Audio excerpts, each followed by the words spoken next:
¿Qué tal, mis queridos amigos? ¿Cómo estáis? Espero que vaya muy bien por ahí. Estoy de viaje. Estoy esta semana utilizando para moverme el Mazda CX-30, la nueva versión de este coche, la versión renovada, que ha traído una serie de cambios a mitad de vida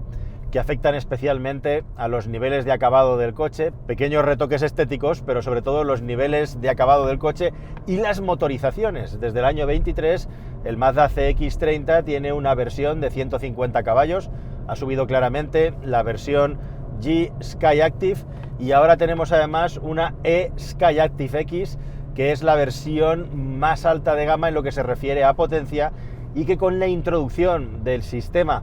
de hibridación ligera, un sistema de hibridación ligera muy compacto, muy ligero, valga la redundancia, hablamos de un sistema de 24 voltios, pero que junto con los cambios que se han hecho en la electrónica de este coche, ha hecho que pase de los 180 redondeando a los 186 caballos de potencia y que haya habido una clara ganancia en lo que es el tacto, el comportamiento del coche.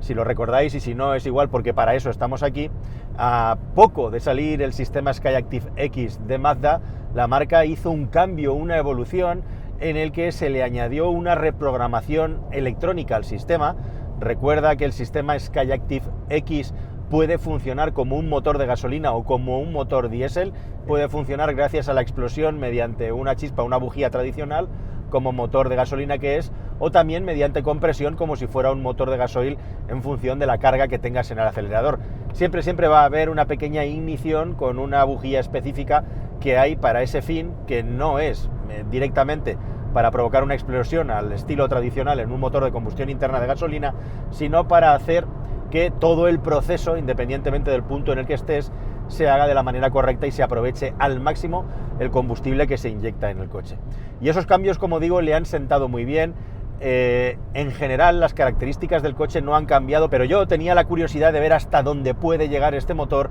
en materia de consumos y haciendo eso, una utilización intensiva por ciudad, por carretera, y exactamente qué es lo que aporta esta nueva versión que desde luego a la vista está. Así que si os parece, vamos por orden, vamos a hablar de este nuevo Skyactiv X, del CX-30, que sigue siendo un cochazo, y vamos a ver exactamente cuáles son los detalles y cómo funciona el motor en lo que respecta sobre todo a la respuesta y al consumo.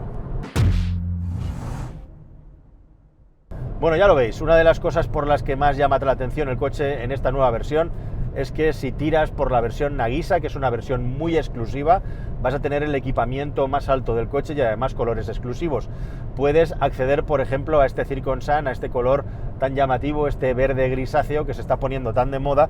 y que es el más característico de Nagisa. Esto no es obligatorio, es decir, si tú quieres optar por otros colores, también los puedes tener. El mayor cambio que hay, además del color en el exterior en el Nagisa y el equipamiento, como te estoy diciendo, es el diseño en el interior y una tapicería de un color marrón tierra, marrón arena, que va mezclado con una tapicería con un poquito de pelo, al estilo, no llega a ser alcántara, pero está tapizada de una manera distinta al resto de coches donde hay plástico, y eso hace que junto con esta tapicería, con los plásticos, con estas costuritas de color rojo que tiene alrededor y los asientos, transmita la sensación de ser un coche de una categoría superior. Ahí es donde está un poco la gracia de Nagisa, ¿no? De hacer el coche más espectacular tanto por dentro como por fuera, cosa que viene redondeada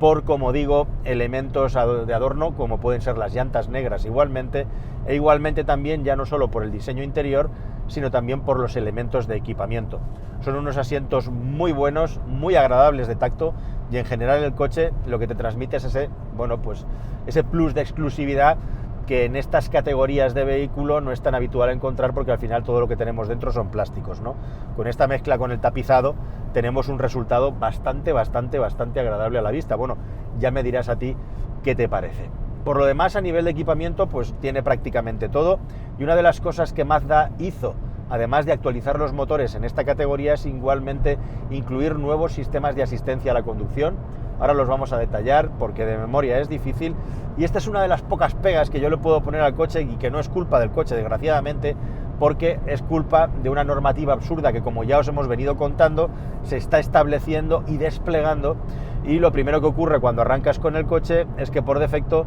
tienes la alerta de la cámara que recibe la señal de las señales de tráfico, que las lee, y bueno, pues normalmente empiezo el día arrancando en ciudad, arrancando en una zona de 30 km por hora, y a la que pasas de 30 el coche empieza a pitar. Bueno, afortunadamente Mazda ha dejado aquí a un lateral un botoncito para que todas las alertas acústicas, que son bastante fuertes, como ocurre en varios coches que estamos probando últimamente, y va a ser. Lo que respecta al dinamismo y a la conducción del vehículo, el Mazda CX-30 sigue siendo un coche con una calidad de rodadura sobresaliente. Si por algo son recomendables tanto el Mazda 3 como el CX-30, es precisamente porque tienen un tacto de conducción muy bueno. Un tacto de conducción en el que todos los interfaces son muy precisos, la dirección es precisa, el tacto del cambio es realmente agradable y el coche se sujeta en un nivel superior al de la media de su categoría, aunque la verdad es que en esta categoría de vehículos sub, este está por debajo justamente del CX-5, que es un coche un pelín más torpe, aunque ha mejorado muchísimo también, y tiene un pelín menos de, podríamos decir, tacto deportivo que el CX-30, pero están muy a la par. Pero el CX-30, de toda la gama de subs de la marca, está claro que es el más ágil, por poco, pero es el más ágil, y es una de las grandes bazas, uno de los grandes diferenciales que puede tener este coche para todos aquellos que se estén planteando comprarlo. Además, toda esta finura y toda esta suavidad está muy vinculada al funcionamiento de los mandos, a cómo está el coche concebido desde el punto de vista de la ingeniería, para que no entren vibraciones ni ruidos parásitos en el interior, e igualmente también para que el tacto de los mandos sea de primera. Con, por cierto, una particularidad como es este volante, nos estamos acostumbrando a volantes achatados, a volantes cada vez más empequeñecidos. Bueno, pues el Mazda tiene un pedazo de volante aquí, como puedes ver, que cada vez es más difícil de encontrar en los coches que probamos, completamente redondo, y que permite tener una visibilidad perfecta en dirección a la instrumentación. Instrumentación, por cierto, que sigue mezclando lo analógico con lo digital. Mazda, ya sabéis que es muy conservadora en este sentido, probablemente para bien, en el sentido de que en la pantalla mezcla una instrumentación digital en el centro con el velocímetro y los indicadores de alrededor, y grandísimos, generosos indicadores para la temperatura del motor, para el depósito de combustible e igualmente también para el cuentavueltas, que son muy fáciles de leer y que contrastan con un tamaño de ordenador a bordo más bien pequeño, pero perfectamente legible, al igual que el velocímetro, que sigue teniendo en esta versión esa parcela tan interesante, tan inteligente, de que te va marcando la velocidad en cada momento dentro del velocímetro a la que está la vía establecida, y si te pasas, todo lo que te pasas te lo marca en rojo para que tú puedas llevar la aguja justamente al punto en el que no estás excediendo la velocidad legal. Bueno, si todas estas cosas ya son interesantes y agradables y están por encima de la media, el asunto del motor es el que trae más cola, ¿verdad? Cuando Mazda lanzó el Skyactiv X nos quedamos todos boquiabiertos con lo que había conseguido, un motor de gasolina que puede funcionar como un motor diésel. Toda la ciencia, toda la gracia de todo esto es que a bajas cargas el motor pueda funcionar con mezclas ultra pobres para reducir el consumo. Y realmente lo consigue. Lo consigue siempre y cuando hagas una conducción relajada y pausada. No en vano estamos hablando de un coche de casi 190 caballos de potencia,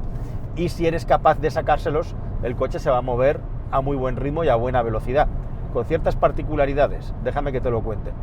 Este es un motor que tiene una respuesta muy lineal, pero sí que hay una diferencia con el Skyactiv X a seca respecto al que lleva la E delante, y es que este es un poquito más vivo. Especial y específicamente por encima de las 3000 vueltas, el nivel de viveza del motor y el par está disponible un poquito antes y en mayor cantidad,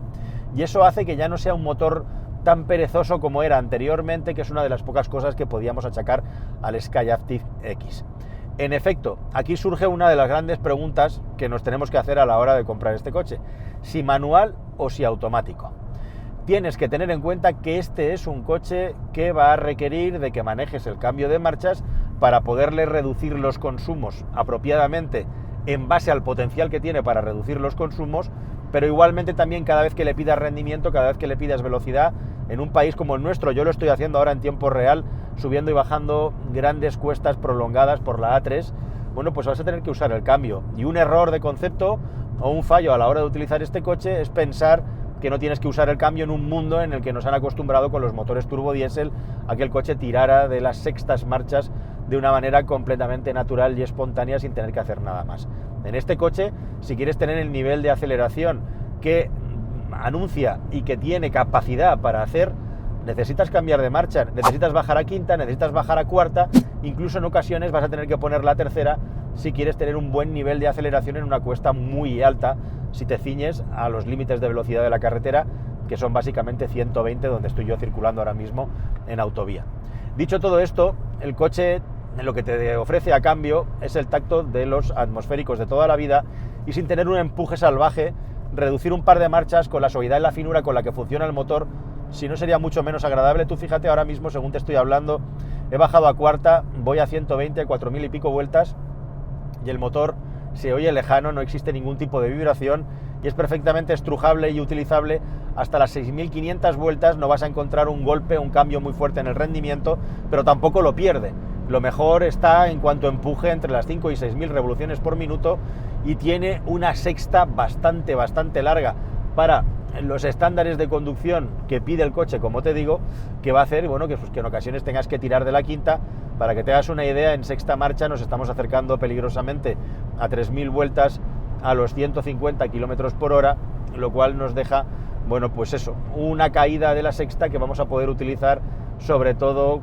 circulando de una manera relajada, cuesta abajo o en llano. Si existen las pendientes y queremos mantener la velocidad, es probable que el coche nos invite a subir una marcha. Dicho todo esto, y repasadas todas estas particularidades, como decía, la gran duda es si este tipo de cambio casa con un cambio manual. Aquí hay un pro y un contra. En contra, que precisamente por eso, si quieres tener el control de toda la potencia, tener un cambio manual viene muy bien, porque lo vas a tener que usar más de lo que es habitual en otros coches, algo que es completamente habitual en un vehículo de tipo atmosférico. Este coche tiene un pequeño compresor, como supongo ya sabes, pero es un compresor que no está pensado para suplir un turbo, sino para poder hacer funcionar el vehículo en esa mezcla lo más pobre posible.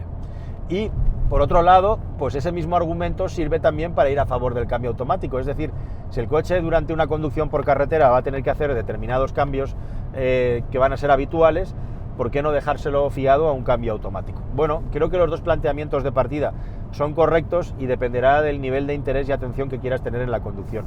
Personalmente, si le preguntas a Juan Francisco Calero, que no tiene por qué ser el estándar medio de los conductores, yo me quedo con el cambio manual, que es delicioso. Para personas que quieran conducir de manera despreocupada y que el cambio tenga que hacer lo que tenga que hacer, que lo va a hacer y lo hace bien, es un cambio de convertidor de par con un funcionamiento correcto, pues cómpreselo usted automático. Eso sí, evidentemente, por la tecnología del cambio, el consumo, que es otro de los puntos fuertes que puede tener este motor, va a ser un poco más alto, teniendo eso, la opción del cambio de convertidor de par. Dicho todo esto, ¿cómo vamos de consumos? Bueno, pues si ya el anterior motor era un motor con el que se podían conseguir unos consumos muy interesantes, yendo sobre todo a velocidades suaves, con este parece menos sensible a los cambios de velocidad y ese extra de par y de potencia le ha sentado muy bien, porque en un uso normal podemos movernos tranquilamente en consumos de entre los 6, 6,5 sin ningún tipo de problema. Si hacemos un consumo de carretera exterior, vamos a poder bajar de los 6 litros perfectamente. Y si hacemos un consumo con un uso intensivo del cambio, subimos y bajamos puertos y vamos a una velocidad, pues eso, de alrededor de los 140 km por hora por carretera abierta, es decir, la velocidad justo antes de que salten los radares, pues el consumo se nos va a ir a una media de entre 6,5 y 7,5 en función de dónde estemos circulando. A partir de ahí, si hacemos un uso intensivo del cambio, puerto de montaña, etcétera, podríamos irnos al entorno de los 8 litros y por encima de los 8 litros ya tenemos que conducir de manera muy salvaje con el pedal del acelerador a fondo mucho tiempo, cosa que en general no va a suceder en este coche, aunque invita desde luego a hacer una conducción ágil por esa respuesta tan precisa, tan directa y tan Mazda que tienen todos los interfaces de conducción del coche y que además de la estética son el verdadero valor diferencial junto con la tecnología del motor, que es una auténtica joya. Como suele ser habitual en la marca, Mazda va introduciendo cambios y cambios en sus coches que va alargando en el tiempo. El ejemplo paradigmático es el CX-5, que ha tenido muchísimas evoluciones